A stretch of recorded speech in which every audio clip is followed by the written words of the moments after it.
গর্জে উঠলাম আজ নারীর আর্তনাদে, গর্জে উঠলাম আজ নারীর হাহাকারে, গর্জে উঠলাম আজ নারীর সম্মানে, গর্জে উঠলাম আজ নারীর জয়গানে। সবাইকে স্বাগত জানাই প্রতীক ই-লার্নিং স্কুলে। আজকে ক্লাসটা একটু অন্যরকম হবে, কারণ আমি তো শুধুমাত্র একজন ইংলিশ টিচারই নই, তার সাথে সাথে আমি পার্সোনালিটি ডেভেলপমেন্টেরও ক্লাস করাই এবং আমি মোটিভেশনাল স্পিচও ডেলিভার করি আমার চ্যানেলে। আজকের ক্লাসটা একটু অন্যরকম হতে চলেছে। আশা করি এই বোর্ডের দিকে যদি তোমরা একটু খেয়াল করো তাহলে বুঝতে পারবে আজকের ক্লাসটা কি নিয়ে হতে চলেছে। প্রাচীন কাল থেকে শুরু করে আজ অবধি যদি নারীদের ছবিটা দেখা হয় তাহলে একটা সময় ছিল যখন মাতৃতান্ত্রিক সমাজ ছিল আমাদের এই পৃথিবীতে। সেটা অত্যন্ত প্রাচীনকালের কথা বলছি। এটা যদি তোমরা একটু সার্চ করো তাহলেও দেখতে পাবে। মোটামুটি একটা অনেকটাই প্রাচীন সময় থেকে মোটামুটি বৈদিক যুগের আগে অবধি, অর্থাৎ ওই প্রাক বৈদিক যুগের সময় পর্যন্ত নারীদের কিন্তু একটা অত্যধিক দম্ভ এবং একটা দারুণ পাওয়ার ছিল। সেই সময় এক কথায় বলতে গেলে নারীতান্ত্রিক সমাজ বলা যায়, যেরকম অনেকটা সেটাই ছিল, মাতৃতান্ত্রিক সমাজ। খুব কম লোক আমরা জানি যে আমাদের পৃথিবীতে মাতৃতান্ত্রিক সমাজ এক্সিস্ট করত। আমরা ইতিহাসের যারা ছাত্রী তারা অন্তত এটা জানি যে মাতৃতান্ত্রিক সমাজ ছিল, কিন্তু সময়ের সাথে সাথে বা এই সময়ের বেড়াজালে মাতৃতান্ত্রিক সমাজটি পিতৃতান্ত্রিক সমাজে পরিণত হয় এবং এই মাতৃতান্ত্রিক সমাজে অনেক বিখ্যাত নারীদের নাম আমরা জানি, যেমন গার্গী, অপালা, এরকম অনেক মহিলা রয়েছেন যারা বিখ্যাত। তারা প্রাক বৈদিক যুগে যদি তো আমরা ফিরে যাই তাহলে এরকম অনেক নারীর নাম আমরা জানতে পারবো। অনেক শিক্ষিত, বেশ কি বলবো, পাওয়ারফুল নারীর নাম আমরা জানতে পারি।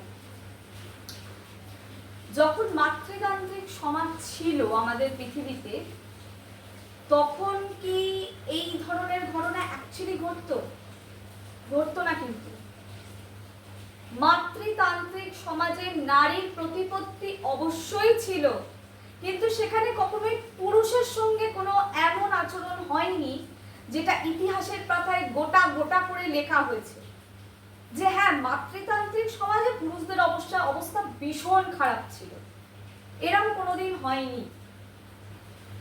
কিন্তু যেদিন থেকে আমাদের পৃথিবীতে পিতৃতান্ত্রিক সমাজ শুরু হয়েছে সেদিন থেকে নারীদের অবস্থা ধীরে ধীরে যেন অবনতির দিকে গেছে।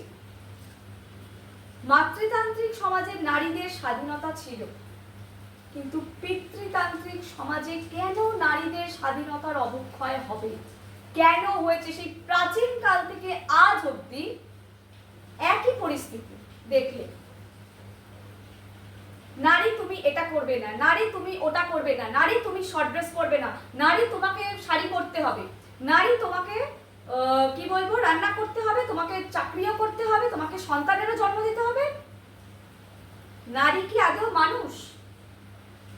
নাকি সমাজের চোখে নারী মানুষ নয়? কোনটা? আমার বক্তব্য হচ্ছে আজকে, আমি একটু বলে দিই, আমি যে 4টে লাইন এখানে লিখেছি সেটা আগে একটু বলে দিই। গর্জে উঠলাম আজ নারীর আর্তনাদে, গর্জে উঠলাম আজ নারীর হাহাকারে, গর্জে উঠলাম আজ নারীর সম্মানে, গর্জে উঠলাম আজ নারীর জয়গানে। হ্যাঁ, আমিও একজন নারী, আর একজন নারী হয়ে নারীর জয়গানে আমি সামিল হয়েছি। তার কারণ পিতৃতান্ত্রিক সমাজের নারীর স্বাধীনতা বলে কিছু নেই।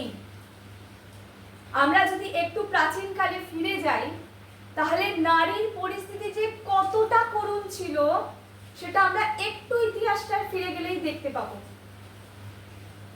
সতীদাহ প্রথা থেকে শুরু করে, বাল্য বিবাহ থেকে শুরু করে কত করুণ করুণ দৃশ্য যে রয়েছে, নারী কত চূড়ান্ত কষ্ট যে নারী সহ্য করেছে তার কোনো ইয়ত্তা নেই। ইভেন পর্দা প্রথা, ওই পুরুষের জন্য তো কোনো পর্দা প্রথা নেই, কেন নারীর জন্য পর্দা প্রথা হবে?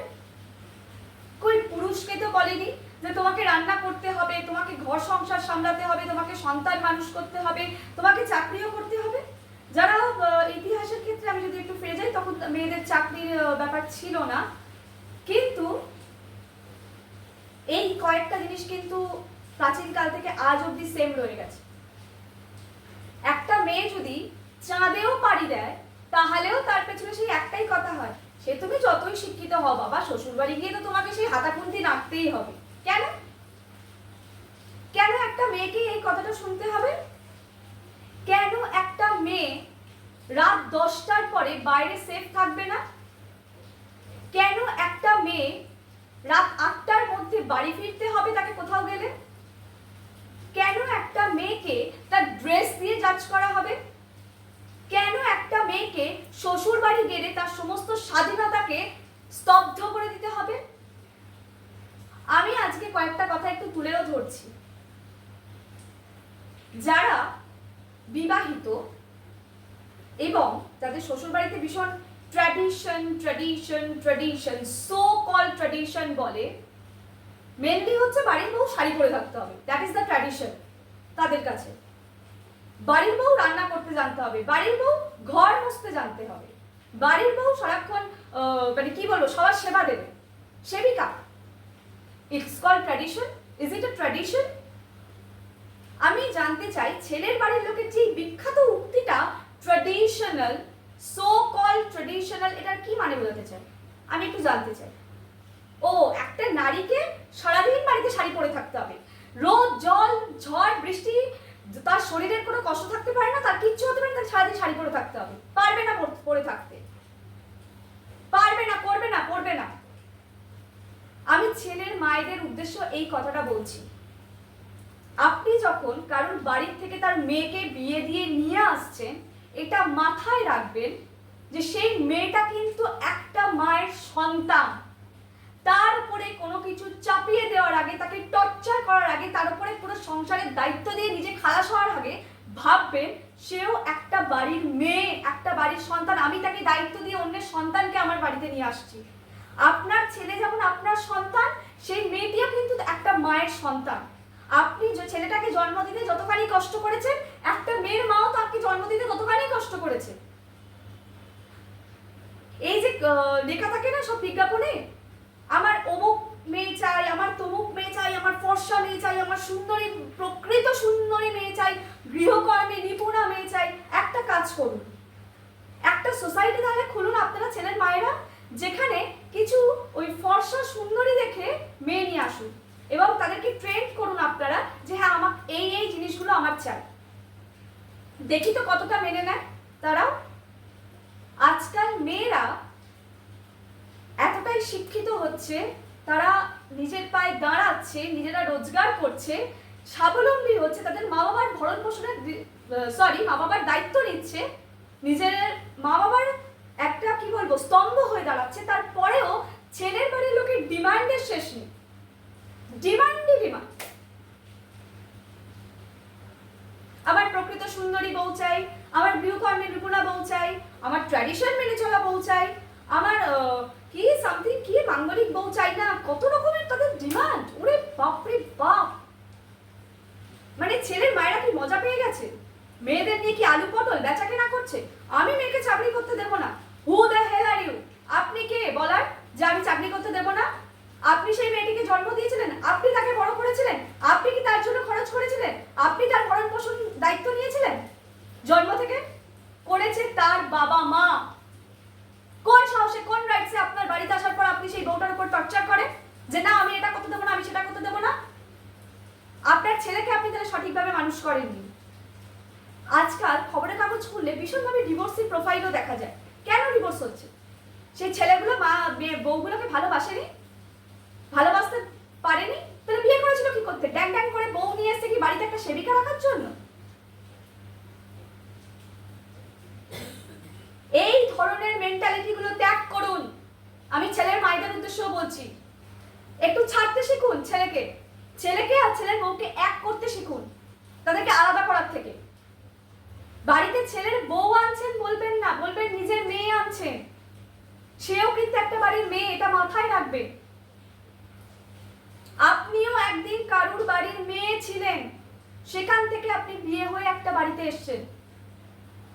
আপনি যদি এইটা বলে থাকেন যে হ্যাঁ আমার বাড়িতে এসব কিন্তু চলবে না, ওটা আপনারও বাড়ি নয়, ওটা আপনারও শ্বশুরই বাড়ি, আপনার শ্বশুরের ভিটে ওটা। তাই এটা আপনি বলতে পারেন না হলপ করে যে হ্যাঁ এই বাড়িতে এসব চলবে না, আমার কথা মতো চলবে, আমি চাকরি করতে দেবো না। আপনি কে আরেকটা মেয়ের লাইফকে কন্ট্রোল করার? যারা এই ধরনের মেন্টালিটি নিয়ে বসে আছেন, আমি বলবো it's the high time remove this kind of mentality. এই ধরনের মেন্টালিটি গুলোকে রিমুভ করুন আপনার লাইফ থেকে, আদারওয়াইজ ভবিষ্যতে কিন্তু অনেক বড় প্রবলেম আপনাদের জন্য অপেক্ষা করছে। আজকালকার মেয়েরা স্বাধীন, তারা জানে, তারা সব লিমিট জানে, যে তারা নারী হিসাবে তার সব কিছুকে কিভাবে কোনটা করা উচিত তারাও জানে। কাউকে কন্ট্রোল করবেন না, কারোর লাইফের উপর কন্ট্রোল করার অধিকার কারোর নেই। এই যে কথাটা বলে না মেয়েরাই মেয়েদের শত্রু, কথাটা কিন্তু ভুল বলে না, এটা আরো উক্তিটা সত্যি। মেয়েদের উপর কম টর্চার হয়েছে একসময়? গৃহবধূদের উপর কম টর্চার হয়েছে? কেন হয়েছে টর্চার? কি কারণে হবে টর্চার? একটা বাড়ি থেকে আমি আরেকটা বাড়িতে যাব, সেখানে আমি আনন্দে গিয়ে থাকবো, আনন্দে কাটাবো, এটাই স্বপ্ন নিয়ে একটা মেয়ে একটা পরের বাড়িতে যায়। কিন্তু তারপরেও অত্যাচারে অত্যাচারে তাদের লাইফ শেষ হয়ে যায়, শ্বশুর বাড়ি গেলে তাদের সমস্ত স্বপ্ন স্তব্ধ হয়ে যায়। কেন? কিসের জন্য বলুন? আজকে যে এত কিছু গর্জে উঠছে মানুষ, এই ব্যাপারে একটু গর্জে উঠুক। আমি বলবো এই ব্যাপারেও গর্জে উঠুক। নারীরা কোন রকম পরাধীন ভাবে থাকবে না। সব নারী কথাটা ভুলে যান, নারী পুরুষ সবাই সমান, সবাই সমান ভাবেই কিন্তু এগোবে। পৃথিবীটা তো তৈরি হয়েছে নারী পুরুষ দিয়ে, সেখানে কেন এই ডিভিশন যে হ্যাঁ নারীর মধ্যে এত লিমিটেশন থাকবে আর পুরুষের মধ্যে কোনো লিমিটেশন থাকবে না? পুরুষ যা ইচ্ছা তাই করতে পারবে আর নারীর সব লিমিট মেনে চলতে হবে? ভুল করছেন, ভুল ধারণা নিয়ে ভুল স্বপ্নের রাজ্যে বেঁচে আছেন আপনারা। আগে এই জিনিসটাই ত্যাগ করুন সকলে মাইন্ড থেকে, যে নারীকে এগুলো মেনে চলতে হবে, পুরুষকে কিছু না মানলেও চলবে। একটা মেয়েকে গুড টাচ ব্যাড টাচ শেখানো ইম্পর্টেন্ট, আমি মানলাম, কিন্তু একটা ছেলেকে এটাও শেখানো ইম্পর্টেন্ট যে কি করে একটা নারীকে সম্মান করতে হয়। আমি নিজের মাকে ভীষণ সম্মান করি একজন পুরুষ হিসাবে, অথচ আমার বউ আসলো, তাকে আমি কোনো সম্মান দিলাম না, তার উপরে কন্টিনিউয়াসলি আমি টর্চার করে গেলাম, সেটাকে নারীকে সম্মান করা বলে না। এটা মাথায় ঢুকিয়ে নিন। আমি পুরুষদের উদ্দেশ্য কথাটা বলছি। আজকের ভিডিওটা আমি বলবো কেউ স্কিপ না করে, যদি সত্যি করে প্রকৃত মানুষ হও তাহলে প্রত্যেকে দেখে যাও পুরো ভিডিওটা। এইটুকু আমার আজকের বক্তব্য। একটাই কথা বলবো, যা ঘটে গেল সেটা অকল্পনীয়, সেটা আমরা কেউ কল্পনা করতে পারি না, কিন্তু এটাই বলবো সঠিক বিচার হোক, সঠিক বিচারের সাথে সাথে সঠিক শাস্তিটাও যেন হয়। এইটুকু বলেই আজকের আমি ভিডিও শেষ করছি। আশা করছি সকলেই বুঝতে পারছো, সকলেই বিচার প্রার্থনা করো যেন সঠিক বিচারটা হয়। আজকের মতন এই পর্যন্তই, দেখা হচ্ছে আবার পরবর্তী ভিডিওতে। নমস্কার।